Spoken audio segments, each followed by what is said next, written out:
va retrouver ici quelques petites minutes Vincent Châtelain. On va rester dans la nature avec lui. Il va nous présenter 3 plantes sauvages comestibles dans sa rubrique Les Jardins de Vincent. Mais tout de suite, place à la rubrique informatique de notre passionné geek en direct d'Alençon, Marjorie Glénisson de Génération Geek. Ma chère Marjorie, déjà, bonjour, bienvenue, comment ça va ? Ça va bien, et vous, Anne ? Écoutez, ça va très bien. Vous allez encore m'apprendre plein de choses. On va parler aujourd'hui de streaming, de plateformes. Alors, les différentes plateformes. Déjà, j'ai besoin de comprendre de quoi il s'agit, parce que moi, je suis totalement novice sur le sujet. Vous avez sans doute, pendant les différentes périodes de confinement, utilisé intensément la visioconférence pour échanger avec votre famille, vos amis, peut-être même faire des apéros visio. Ce dont on va parler aujourd'hui, c'est un peu la même chose. Alors ça, c'est vrai que les visioconférences, je m'en souviens très bien pendant le confinement, les apéros visio aussi, mais c'est un autre sujet. Les plateformes de streaming, est-ce que vous pouvez nous en dire un petit peu plus sur cet engouement ? Parce que c'est vrai que maintenant, on en parle énormément. Je vais citer quelques marques, c'est difficile de faire sans. Vous connaissez évidemment Facebook, YouTube et peut-être même Twitch. Ces différentes plateformes permettent aux utilisateurs de diffuser du contenu en direct. En fait, elles permettent de faire de la télé depuis chez soi en diffusant des contenus à sa communauté. Ça peut être des parties de jeux vidéo commentées, de l'art, des voyages ou des visites, ou des émissions plus classiques avec des interviews, des échanges entre chroniqueurs, etc., etc.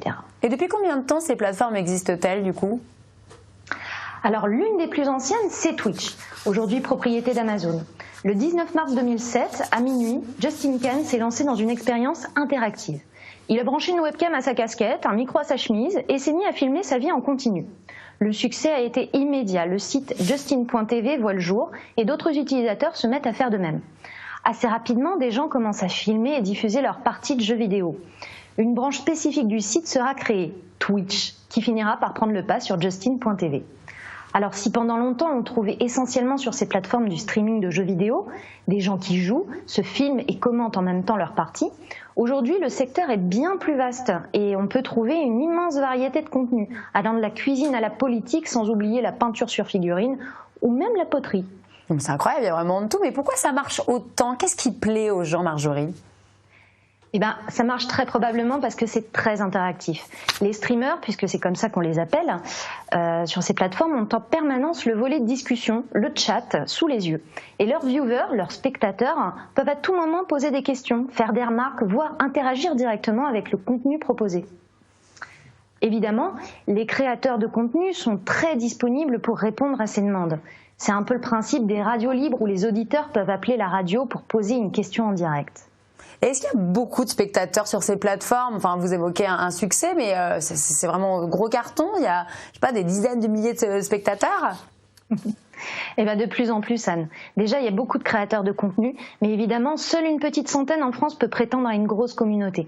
Ensuite, beaucoup de stars, de personnes très médiatiques se prêtent à l'exercice. On peut en citer 3 assez connus. Le tennisman Gaël Monfils, très friand de ces plateformes et qui stream lui aussi sur ses jours de repos. Le footballeur Antoine Griezmann, qui participe très régulièrement aux émissions des plus importants streamers en France. Et enfin, votre collègue Anne, Samuel Etienne, le présentateur de Questions pour un champion, qui présente une revue de presse tous les matins. Au-delà de ces personnalités, on a quelques streamers qui ont de très grosses communautés, le record de France de spectateurs simultanés sur la même chaîne ayant été atteint en octobre dernier par Zerator, lors d'un événement caritatif avec plus de 700 000 viewers. Wow. Excusez-moi. Je vous en prie. Cet événement réunissait d'ailleurs une 50aine de streamers pendant 3 jours et a permis de récolter près de 10 millions d'euros pour Action contre la faim. Wow. Et si je veux copier Samuel Etienne, Antoine Griezmann, et si je veux me lancer, si je trouve un petit peu de temps, comment je fais ? Déjà, Anne, en fonction de ce que vous voulez faire, vous aurez besoin de plus ou moins de matériel. Le plus simple, une tablette ou un smartphone, et c'est parti. Vous pouvez devenir la nouvelle star de Twitch. Évidemment, il vous faudra quand même une bonne connexion Internet. Et si vous voulez aller un peu plus loin, avec un bon ordinateur, une webcam et un micro de qualité, vous allez déjà pouvoir proposer du contenu et interagir de manière un peu plus confortable avec vos spectateurs. Et puis, si vous avez le budget et la place, faut pas oublier la place, vous pouvez carrément monter votre propre home studio.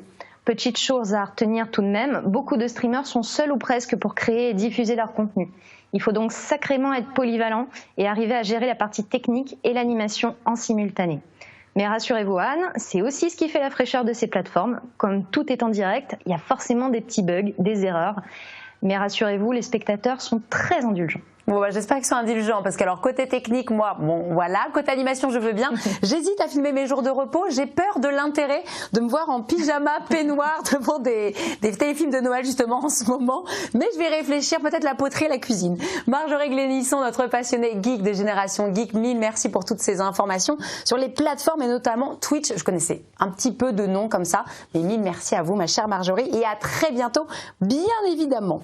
Dans un instant, Pierre Dubourg, notre passionné écologie, nous parlera déchets, mais surtout recyclage. Et vous allez voir, mon Pierrot, il est un petit peu énervé aujourd'hui. Il a un petit coup de gueule, comme on dit, à passer dans Vous êtes formidable.